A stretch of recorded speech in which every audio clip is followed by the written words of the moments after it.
What is happening, Nerd Squad, and welcome back to Top 10 Nerd. Wolverine has been slicing and dicing his problems away since the mid-70s. He first appeared in Incredible Hulk issue 180, and since then we've seen many different versions both in comics and on screen. That being said, you know why you clicked this video. I'm Taylor McWaters. Here are the top 10 weirdest alternate versions of Wolverine. Let's do it. Kicking off the list at number 10, Darkclaw.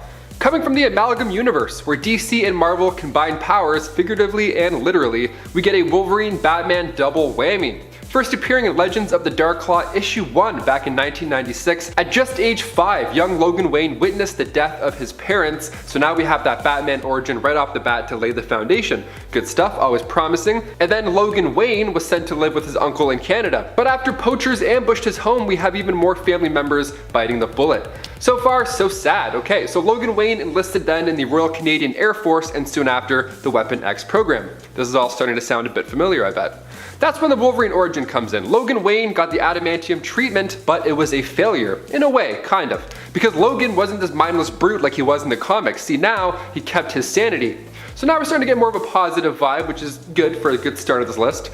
Afterwards, he was a free man, so he studied criminology, forensics, gymnastics, martial arts, anything he could get his hands on, including the 127 major styles of combat. That mixed with the claws, Logan Wayne is somebody I'd never want to cross paths with, either as Batman or just Wolverine. Either way, I'm like, no, you guys are both gonna kill me. And before we continue on with this list, if you want to go ahead and give this video a thumbs up, support our man Wolverine. He is Canadian, we are Canadian, only makes sense. Really hit those thumbs up. You guys are the best. Let's get back to the list. Number 9, Wild Thing. For this one, we go over to the MC2 universe where Elektra married Wolverine and soon after came a child, of course. That daughter was named Rena Logan, and if that name doesn't ring a bell, she's also called Wild Thing. Marvel's MC2 imprint quickly gained momentum after What If, issue 105, which introduced us to a universe full of other super kids. Wild Thing's powers are very similar to her father's, obviously. I mean, even just by looking at her, you could probably make a guess who she's an offspring of. All that aggression, you're like, okay, it's definitely Wolverine. She also possesses the power of regenerative healing and super strength, but what makes her stand out really is the psychic claws. Instead of adamantium claws, she has minor psionic abilities that allow her to manifest her own claws, but if she focuses hard enough, if she really thinks, she can have claws, real life claws like her father, and dish out physical damage too. Mental, physical, she's got you beat in both realms. Number 8, Hydra Wolverine. Hearing Cap say Hail Hydra in Endgame was a wild moment to witness in theaters. Steve using future knowledge to save the day instead of kicking everybody's ass in the elevator, whilst tipping his hat to comic book fans. It was a nice moment, beautifully written in. In Exiles issue 92, we get to see Logan turn sides briefly as well. In this reality, Wolverine is a Hydra agent and the Invisible Woman is Madam Hydra. And to make things even more strange, they're both lovers. Yeah, this odd couple here alongside Slaymaster left their reality after fighting the Exiles, and they tried to conquer the multiverse. Hydra Wolvie wasn't around too long, for he was actually brutally taken out by the Cat with his own claws in New Exiles issue 12. Number 7. Captain Logan. Coming from the Noir series, Earth 90214, Jim Logan was a detective, much like our 616 Logan. His past was also troubled. His partner was his half-brother named Dog Logan, who has the brains of a bedbug and the manners of a gutter rat. And that's in his words, not mine. His origins are a little bit messy when it comes to the Noir verse, because in X-Men Noir, Mark of Cain, Wolverine's origins are that of a bootlegger whose past is never really touched on. All we know is that he's a former lover of Jean Grey, and that he was the one who took out Scott Summers' left eye. But here in Wolverine Noir, he's a detective with a gritty Catholic past. Either way, the Noir versions of Wolverine is quite dark, and although his claws aren't built in this time around, he still has them as a weapon of choice. Real Freddy Krueger style, I like it. Number 6, Weapon X. One of the more extreme versions of Wolverine, Weapon X came from the Age of Apocalypse storyline, and the first time we meet him is in X-Men Alpha issue 1. Weapon X was a member of the X-Men, only this time around Magneto is running the team. How lovely is that? He's great. One of the most notable differences between this Logan and others is that Weapon X is missing a hand. He had battled Cyclops, and although he lost it in the fight, Logan can still use claws on that arm. Now in this reality, Weapon X was married to Jean Grey, so a little light in this warped reality. Love still exists out there, it's true. He later on became Weapon Omega, aka the heir to Apocalypse, so it's really not that great. There's love, but there's also evil stuff. Number 5. Zombie Wolverine. We're just a day out from another episode of What If on Disney Plus, and we're all so excited, and I'll be honest, a little bit nervous because those zombie Avengers are still super powered and they're still on the way. Zombie Wolverine first appeared in Ultimate Fantastic Four issue 22. Now at the Xavier Institute, Wolverine and the X-Men were taking on a zombified Alpha Flight when Magneto came in to save the day. He was part of the crew that went to fight off the remaining horde, but I did introduce him as Zombie Wolverine, so yes, he was sadly infected. Wolverine was bitten by Zombie Hawkeye and Zombie Cap, and after he turned into one himself, he defeated and then ate the Silver Surfer. An afternoon snack quickly gave Wolverine cosmic powers, quite the upgrade. It's a gory good time. If we had X-Men in the MCU right now, the zombie episodes would have been so much better, but we can't complain, it's still good stuff. Wolverine is a main character in the Marvel Zombies Dead Days and a minor antagonist in Marvel Zombies vs. Army of Darkness. If you haven't read either, I recommend you read both of them. Read all the zombie comics. I shouldn't have to sell you on how cool zombie superhero comics are. You know? Number 4. Mr. Murder Hands. There's a nickname, a rather fitting one, really. Logan from Earth 65 first appeared in Spider-Gwen Volume 2, Issue 20. He was a former Japanese samurai who was cursed by a witch. The curse was that you have to live on Earth for all the days that his targets, the people that he killed, would have. So he's gonna see quite a few days, basically. His memory here is also erased, and it happens right after he joins the Weapon X program, where he's also given his trademark adamantium claws. When he later joins S.H.I.E.L.D.'s Black Ops team, his fellow operatives give him the nickname of Mr. Murder Hands. Nice. Oh, this is your teammate, Edward Murderhands. Yeah, make sure you sign in. Great, break a like, team. Number 3, Primal Wolverine. A side we don't get to see too often is Logan's animalistic side. Although maybe it's for the best, we don't want to see that. We don't want any of that smoke, really. Coming from the Mutant X series back in 1998, we pick up with Wolverine, Sabretooth, and Wildchild, but this time around they're referred to as the Pack. Now in this story, Logan still goes crazy after Weapon X does their thing, but this time he's not alone. Sabretooth and Wildchild also endure these crazy experiments, each of them also going primal in the end. Now the 3 of them end up roaming the Canadian wilderness like an actual pack. But this pack is one you want to avoid. They end up going nuts by the end of the comic, like I said, but while they're in the wild, they did see other mutants, and in turn they all worked together for a hot moment to figure out what was happening in Weapon X. They have the right idea, but those animalistic impulses are just too powerful. Messy. Number 2, Old Man Logan. Mark Millar's Old Man Logan begins in Volume 3 of Wolverine on issue 66, and this is a future where supervillains have sadly won for the most part. Hulk and She-Hulk had kids, the Hulklings, who would beat the crap out of you if you didn't pay rent. So yeah, it's an odd future to say the least. Everybody has their own territory, so Logan now has to pay up for living in his. Hawkeye, who was much older and this time around he was blind, needed Logan's assistance to get across the country and deliver a secret package. This was a way Logan could get some of that rent money, so let's do it. Just talking about Logan paying rent money is a weird thing. When they get back from their trip, things have changed drastically. Now Hulk Gang actually took out Logan's family because, you know, they were bored. And that's what people do when they're bored in this dark future. No more games, no more talking. Now it's time for Logan just to get payback. Simple as that. Alternate reality, same temper. Logan gets Banner, he gets him right through the chest, so naturally he hulks out. And then when Hulk eats Logan, you think that would for sure be the end of it, but that's when Logan pops out from inside Banner. Surprise, we're gonna throw up. And finally, number 1. Old Man Venom. Coming from Edge of Venomverse issue 4, we see Logan get captured by Angel, who is Archangel in disguise, and Hulk Jr. This story played out differently than the Old Man Logan storyline because this Wolverine told Bruce Banner Jr. what happened to his father. Archangel took Logan to the danger room of the X-Mansion, and that's where he and Bruce Jr. just ambushed him. Wasn't very happy this time around, although the first one wasn't really happy in any way, I guess, either.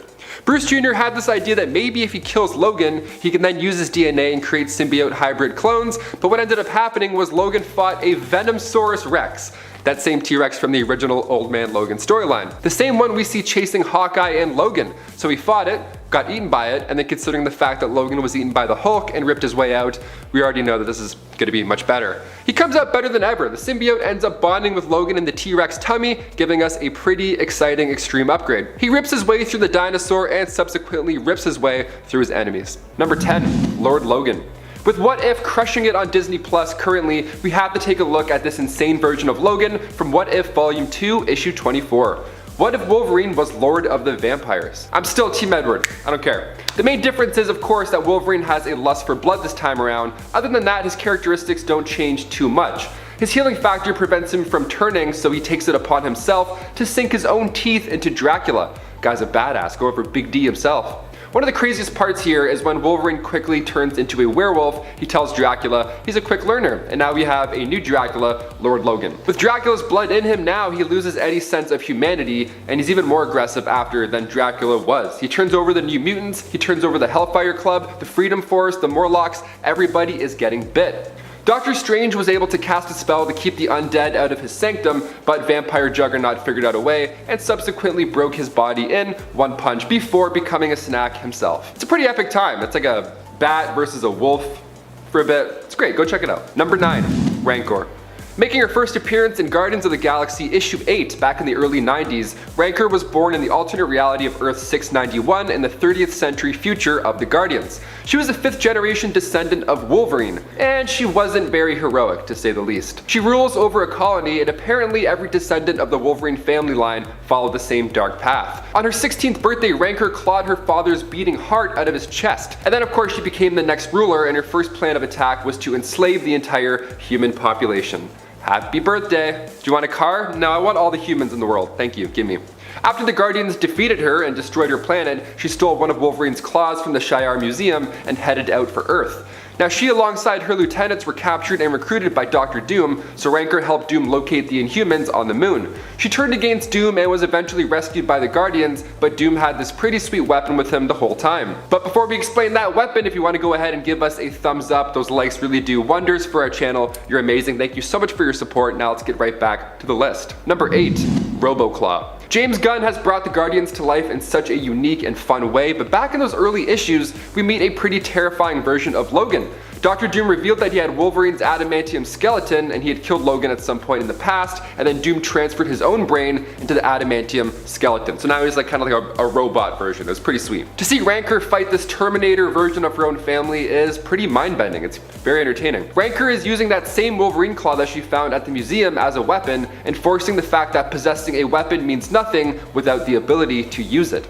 She then stabs the Doom skeleton right in the eye, and that does the trick, followed by a little shock therapy. Number 7, Earth X. James Howlett from Earth 9997, and here he's actually not a mutant, he's pure human. We learned that Wolverine's ancestors were actually a group of early humans known as the Moon Clan. What happened was when the first celestial host arrived, it blocked out the moon, and the moon, to the Moon Clan, I mean, they worshipped the thing, so when it disappeared, so did they. They ducked out in a cave, they weren't sure what was going on, but they wanted no part of it. They were one of the few links of humanity that weren't manipulated by the Celestials, so Logan's natural DNA was now able to evolve, growing into his abilities like enhanced senses, bone claws, healing factors, all the good stuff. So when Charles recruited him into the X-Men, he might have been aware that Logan isn't truly a mutant. So next time there's a lunar eclipse, I'm gonna go hide in a cave somewhere up north, you know, just to see what happens. Number 6, Days of Future Past. In the Age of Ultron comic, we see again a dark future where the Avengers are getting whooped. Ultron is using Vision as a conduit from the future, like the world's most painful game of telephone,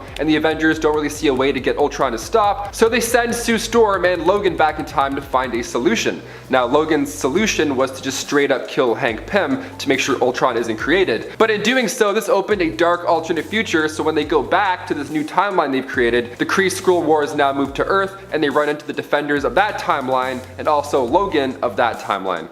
That's a lot of Logans in one story, but is there ever enough? Really? No, never. Number 5, The Hooded Man.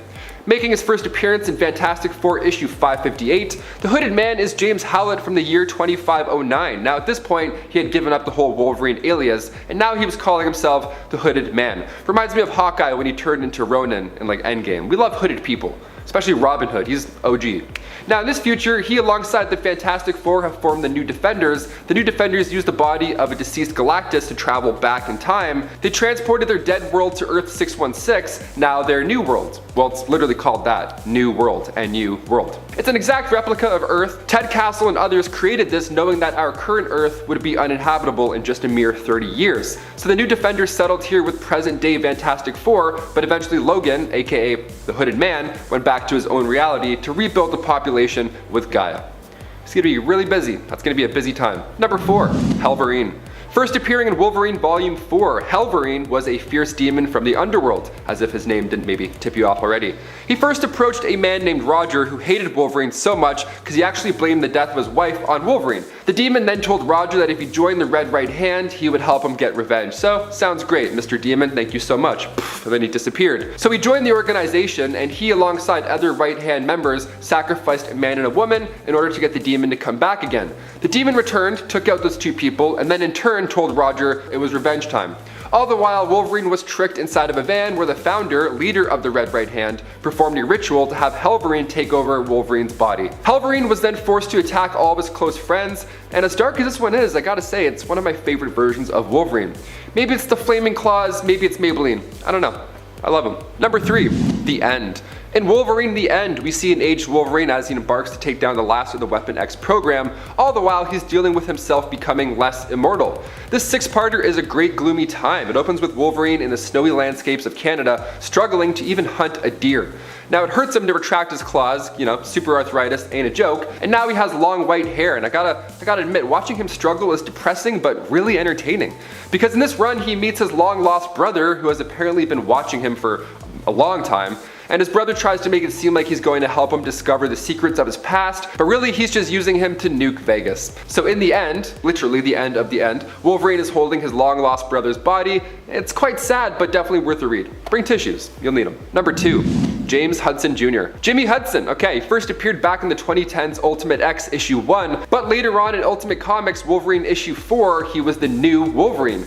Okay, who is this guy? So Jimmy Hudson is the son of Wolverine. So back when Logan was fighting in Iraq, he fought alongside a man named James Hudson, and they were pretty close because Logan trusted James enough to take care of his newborn son. Jimmy's last name was changed when the adoption became official, and Jimmy Jr. had no idea that he too was a mutant until his high school days. He took after his birth father even so. I mean, he was attracted to redheads, he was reckless, and of course, he was absolutely shredded. In Venomized, the Poison Hive invades Earth, and they force symbiotes to bond with various superhumans. When the X-Men helped out, Jimmy was bonded to one himself. And finally, number 1. Weapon H. Making his first appearance in Totally Awesome Hulk issue 21, Clayton Cortez was originally a Marine and former Eagle Star contractor whose team was originally hired to go after the villagers of Ujanka for sabotaging a Roxxon pipeline. Clay turned against his own men, saving lives, but he also put himself in a dark spot. He was captured and sold to Dr. Alba, head of Weapon X Batch H Division, which was this neat division that made Wolverine Hulk hybrids. Gotta love those. H-Alpha was unlike the others because he wasn't recruited by Director Stryker, so he wasn't a true believer in his cause, and that Dr. Alba left more of his brain in there than the other subjects in hopes that he would train better. Okay, leave a little bit of brain left, see what happens.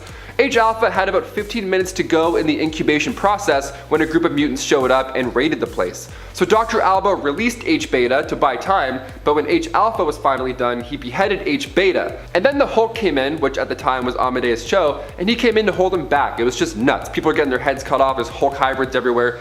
It's really loud, it must be a really loud day. Once the Weapon X staff left, Weapon H stopped fighting, and then he jumped far away.